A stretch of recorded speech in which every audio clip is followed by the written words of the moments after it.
اب میں آپ حضرات کے سامنے ہماری اس بزم کے مقرر، جن کو آپ سب حضرات سننے کے لیے یہاں جمع ہوئے ہیں، میں ان کا ایک انتہائی مختصر تعارف آپ حضرات کے سامنے پیش کرتا ہوں۔ آج کی ہماری اس بزم کے جو مقرر ہیں وہ ڈاکٹر ذاکر نائک صاحب ہیں۔ ڈاکٹر ذاکر نائک نہ صرف ایک بے باک بین الاقوامی داعی اسلام و مفکر، بلکہ مذاہب کے تقابی مطالعے میں آپ کا کوئی ثانی نہیں ہے۔ آپ پیشے کے اعتبار سے MBBS ڈاکٹر ہیں۔ Doctor Zakir Naik Islamic research foundation Mumbai کے صدر ہیں۔ اسلامی نظریات کی پاسبانی کے علاوہ آپ اسلام کے متعلق پھیلی ہوئی غلط فہمیوں کو قرآن و حدیث اور دیگر مذاہب کی مقدس کتابوں کے حوالوں سے منطقی دلائل اور سائنسی حقائق کے ذریعے دور کرنے میں کافی مہارت رکھتے ہیں۔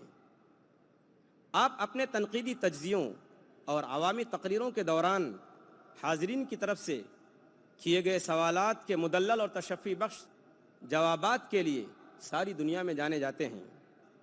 آپ نے گزشتہ 10 برسوں میں دنیا کے بہت سے ممالک جیسے امریکہ، کینیڈا، UK، سعودی عربیہ، متحدہ عرب امارات، کویت، قطر، بحرین، عمان، آسٹریلیا، نیوزی لینڈ، ساؤتھ افریقہ اور دوسرے ملکوں میں 1000 سے زائد عوامی تقریریں کی ہیں۔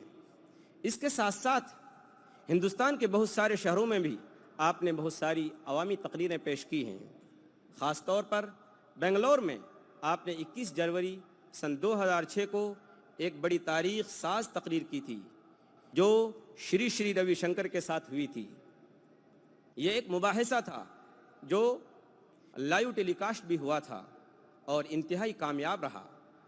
مشہور عالمی داعی اسلام و ماہر تقابل مذہب شیخ احمد دیدات نے ڈاکٹر ذاکر نائک کو سن 1994 میں دیدات پلس کہا تھا، اور سن 2000 میں ڈاکٹر ذاکر نائک کو دعوت اسلام اور مطالعہ تقابل ادیان کے میدان میں ان کی خدمات کو سراہتے ہوئے ان کو اعزاز سے نوازا اور کہا، بیٹے تم نے جو کام 4 برسوں میں کیا ہے اس کو پورا کرنے میں مجھے 40 سال لگے، الحمدللہ۔ ڈاکٹر صاحب نے دعوتی میدان میں اپنا ایک منفرد اور نمایاں مقام حاصل کیا۔ آپ نے موجودہ ذرائع ابلاغ یعنی ماڈرن ٹیکنالوجی کو اپنا کر دعوتی کاموں کو زبردست ترقی دی، اور پیس ٹی وی اسی فکر کا نتیجہ ہے۔ پیس ٹی وی اب دنیا بھر کے 150 سے بھی زیادہ ملکوں میں دیکھا جا رہا ہے، اور مسلم سماج کی اصلاح اور غیر مسلموں میں اسلام کے متعلق پھیلی ہوئی غلط فہمیوں کو دور کرنے اور اسلام کی صحیح تصویر پیش کرنے میں کافی مؤثر ثابت ہوا ہے۔ دنیا کے 150 سے زیادہ ملکوں میں بلا ناغہ ڈاکٹر ذاکر نائک کی تقریروں کو بین الاقوامی ٹی وی چینلوں پر پیش کیا جاتا ہے۔ امت مسلمہ کے مسائل کے حل کے لیے آپ ہمیشہ فکر مند رہے ہیں، اور اسی لیے آج کے حالات کو سامنے رکھتے ہوئے اور مسلمانوں کی معاشی بدحالی سے متاثر ہو کر آپ نے اس سال ایک بیت المال بھی قائم کیا ہے جو IRF یونائٹڈ اسلامک ایڈ کے نام سے جانا جاتا ہے۔ اب میں آپ کے اور ڈاکٹر صاحب کی تقریر کے درمیان زیادہ حائل ہونا نہیں چاہتا۔ میں ڈاکٹر صاحب سے گزارش کروں گا کہ وہ مائک پر تشریف لائیں اور اپنی تقریر سے ہمیں نوازیں۔ ہیں اور بھی دنیا میں سخنور بہت اچھے، کہتے ہیں کہ ذاکر نائک کا ہے انداز بیاں، اور جناب ڈاکٹر ذاکر نائک صاحب۔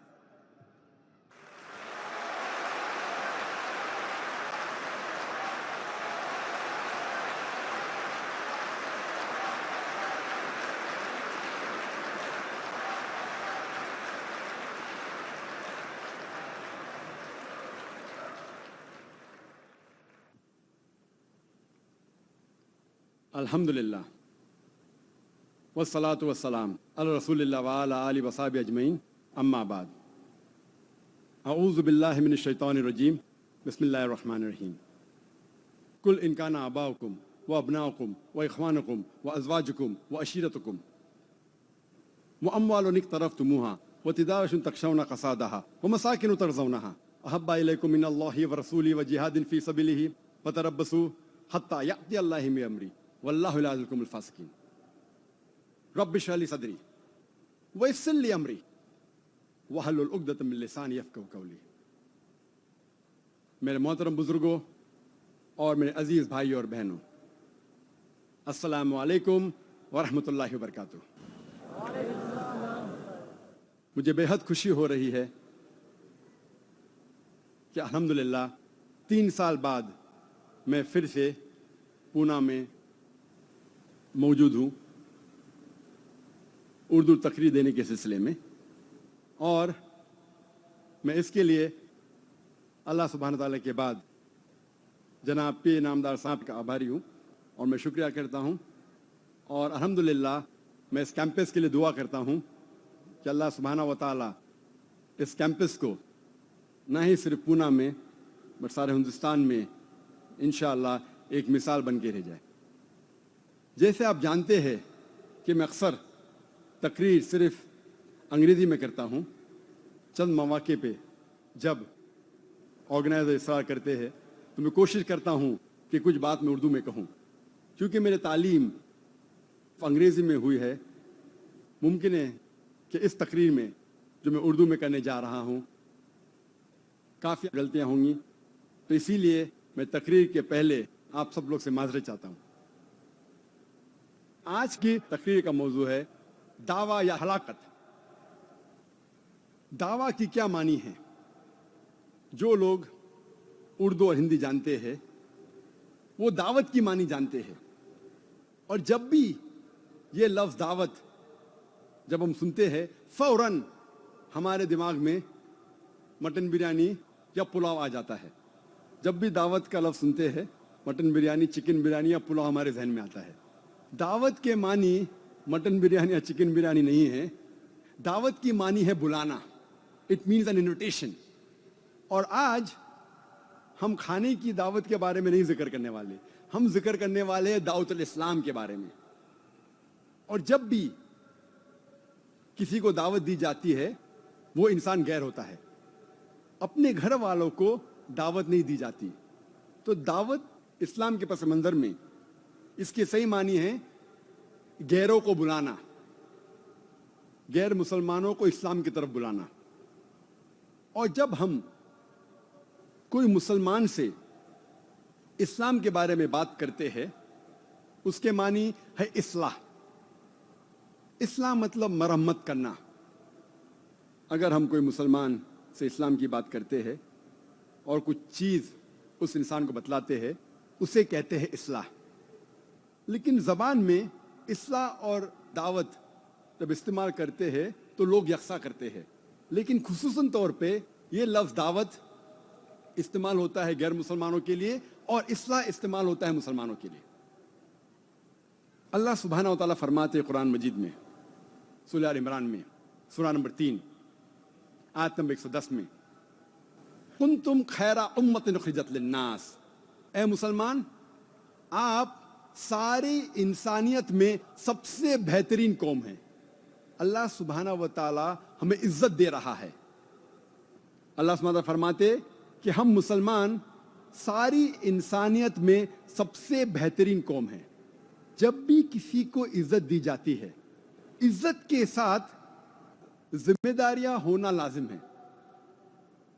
جب بھی کسی کو عزت دی جاتی ہے، جب بھی کسی کو عہدہ دیا جاتا ہے، whenever there is honor given it is always followed up with responsibility. عزت کے ساتھ، عہدے کے ساتھ ذمہ داریاں ہونا لازم ہے.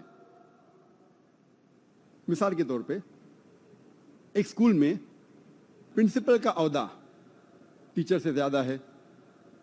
ایک ٹیچر کا عہدہ، ایک ٹیچر کی عزت کلرک سے زیادہ ہے. ایک اسکول میں پرنسپل کی عزت، پرنسپل کا عہدہ ٹیچر سے زیادہ ہے. ایک ٹیچر کی عزت، ایک ٹیچر کا عہدہ کلرک سے زیادہ ہے. عزت اور عہدے کے ساتھ ذمہ داری لازم ہے. ایک پرنسپل کی ذمہ داری ٹیچر سے زیادہ ہے، ایک ٹیچر کی ذمہ داری کلرک سے زیادہ ہے. جب اللہ سبحانہ و تعالیٰ قرآن مجید میں فرماتے ہیں سورہ آل عمران میں سورہ نمبر 3 آیت نمبر 110 میں، کنتم خیر امت اخرجت للناس، اے مسلمانوں آپ ساری انسانیت میں سب سے بہترین امہ ہیں۔ جب اللہ سبحانہ و تعالی ہمیں عزت دے رہا ہے، ہمیں ایک عہدہ دے رہا ہے، اس کے ساتھ ذمہ داری لازم ہے، اور ذمہ داریاں کا ذکر بھی اسی آیت میں ہے، تأمرون بالمعروف وتنہون عن المنکر وتؤمنون باللہ، کیونکہ ہم لوگوں کو اچھائی کی طرف بلاتے ہیں اور برائی سے روکتے ہیں اور اللہ سبحانہ و تعالیٰ پر ایمان لاتے ہیں۔ اللہ سبحانہ و تعالیٰ ہمیں خیرہ امہ کہہ رہا ہے کیونکہ ہم لوگوں کو اچھائی کی طرف بلاتے ہیں اور برائی سے روکتے ہیں۔ اگر ہم لوگوں کو اچھائی کی طرف نہیں بلائیں گے اور برائی سے نہیں روکیں گے تو ہم خیرہ امہ کہلانے کے لائق نہیں ہیں، ہم مسلمان کہلانے کے لائق نہیں ہیں۔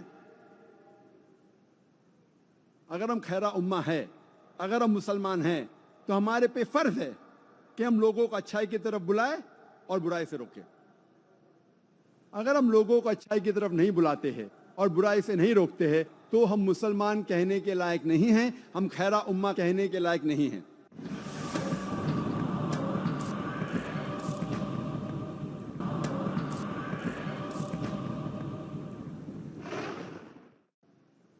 اللہ تعالیٰ فرماتے سورہ بقرہ میں سورہ نمبر 2 آیت نمبر 143 میں کہ ہم نے مسلمان کو ایک امت وسط بنایا ہے تاکہ ہم لوگوں کو شہادت دے جس طریقے سے ہمارے آخری نبی محمد صلی اللہ علیہ وسلم ہم پہ شہادت دیں گے۔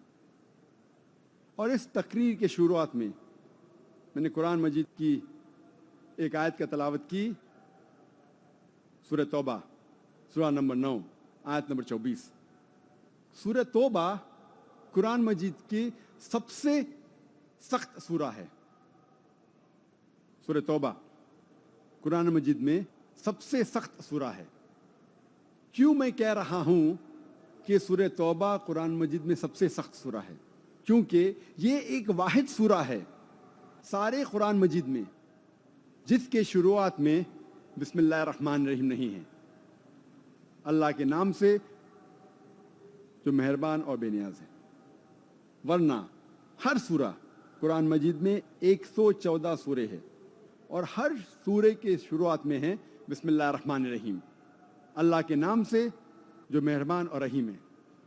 لیکن سورہ توبہ کے شروعات میں بسم اللہ الرحمن الرحیم نہیں ہے۔ کیوں؟ مثال کے طور پہ اگر آپ اپنے اہلیہ کے ساتھ یا اپنے والدہ کے ساتھ اگر پونا کی سڑکوں پہ چل رہے ہیں، مشہور سڑک ای اسٹریٹ، اور اگر ایک لفنگا آپ کی اہلیہ یا آپ کے والدہ کی ہینڈ بیگ کو چھین کے بھاگتا ہے، آپ کیا کریں گے؟ بٹ نیچرل آپ اس کا پیچھا کریں گے، اور جب آپ اس لفنگے کو پکڑیں گے تو آپ نے کہیں گے السلام علیکم ورحمۃ اللہ وبرکاتہ، آپ نے کہیں گے بسم اللہ الرحمن الرحیم، آپ کہیں گے اے بھائی صاحب ہینڈ بیگ کو واپس دو نہیں تو گردن توڑ دوں گا، اے بھائی صاحب ہینڈ بیگ کو واپس دو نہیں تو ٹانگ توڑ دوں گا۔ آپ موضوع پہ فوراً آئیں گے، آپ نہیں کہیں گے بسم اللہ الرحمن الرحیم السلام علیکم، آپ موضوع پہ فوراً آئیں گے۔ اسی لیے کچھ مفسرین کہتے ہیں کہ سورہ توبہ میں اللہ سبحانہ و تعالی پہلے چند آیت میں ذکر ہوتا ہے کہ ایک معاہدہ تھا مسلمان اور مشرک مکہ کے بیچ، اور یہ معاہدہ ایک طرفہ مشرکوں نے توڑ دیا تھا۔ جب اللہ سبحانہ و تعالی ورس نمبر 5 میں آتے ہیں، اللہ تعالیٰ کہتے میں آپ کو 4 مہینے کی مہلت دیتا ہوں ورنہ اعلان جنگ۔ اور جب اللہ سبحانہ و تعالی مشرکوں کو تنبیہ دیتے ہیں تو اللہ سبحانہ و تعالی موضوع پہ فوراً آ جاتے۔ اسی لیے کچھ مفسرین کہتے ہیں کہ اس سورے کے پہلے بسم اللہ الرحمن نہیں ہے۔ اللہ تعالیٰ فرماتے کہ 4 مہینے کا وقت مہلت ورنہ اعلان جنگ۔ اور جب اللہ سبحانہ و تعالی آیت نمبر 24 کا ذکر کرتے ہیں، جس کی میں نے تلاوت کی تھی اس تقریر کے پہلے، سورہ توبہ سورہ نمبر 9 آیت نمبر 24۔ اللہ سبحانہ و تعالیٰ اب ہم مسلمان سے مخاطب ہے، اور اللہ تعالیٰ فرماتے قل ان کان آباؤکم، کہو چاہے وہ آپ کے والد ہو، وہ ابناؤکم یا آپ کے بیٹے ہو، وہ اخوانکم یا آپ کے بھائی ہو، وہ ازواجکم یا آپ کی بیویاں ہو، وہ عشیرتکم یا آپ کے رشتہ دار ہو۔ اللہ سبحانہ فرماتے آپ کس سے محبت کرتے ہیں، چاہے وہ آپ کے والد ہو، آپ کے بیٹے ہو، آپ کے بھائی ہو، آپ کی بیویاں ہوں، آپ کے رشتہ دار ہو۔ اور اللہ تعالیٰ کنٹینیو کرتے وَأَمْوَالٌ اقْتَرَفْتُمُوهَا وَتِجَارَةٌ تَخْشَوْنَ كَسَادَهَا وَمَسَاكِنُ تَرْضَوْنَهَا، آپ نے جو جائیداد اکٹھا کی ہے، آپ جو تجارت کر رہے ہیں، آپ جس گھر میں رہ رہے ہیں، آپ کو کس سے محبت ہے؟ اور 8 چیز کا ذکر ہے اس آیت میں، آپ کے والد، آپ کے بیٹے، آپ کے بھائیوں، آپ کی بیویاں، آپ کے رشتہ دار، آپ نے جو مال اکٹھا کی ہے، اور آپ کی تجارت یا جس گھر میں آپ رہ رہے ہیں۔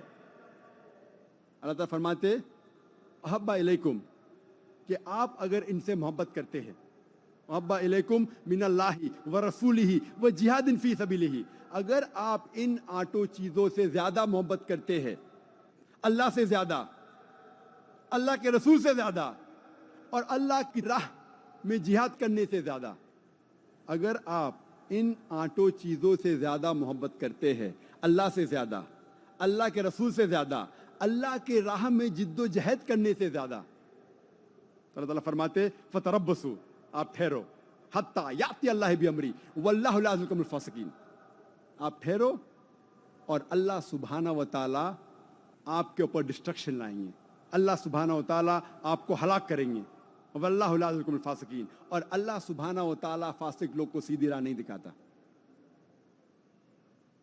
اللہ تعالیٰ فرماتے اگر آپ کو ان 8 چیزوں سے زیادہ محبت ہے، اللہ سے زیادہ، اللہ کے رسول سے زیادہ، اللہ کی راہ میں جہاد کرنے سے زیادہ، تو ٹھہرو،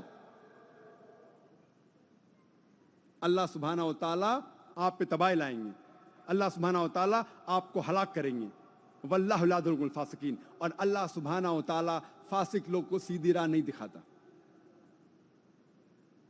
اللہ تعالیٰ فرماتے سورہ محمد میں سورہ نمبر 47 آیت نمبر 38 میں وَإِن تَتَوَلَّوْا يَسْتَبْدِلْ قَوْمًا غَيْرَكُمْ ثُمَّ لَا يَكُونُوا أَمْثَالَكُمْ، اگر آپ اللہ کی بات نہیں مانیں گے، اللہ سبحانہ و تعالیٰ آپ کی جگہ ایک دوسری قوم لے آئیں گے، یستبدل قومن غیرکم ثم لا یکونوا امثالکم، اور وہ آپ کے جیسے نہیں رہیں گے۔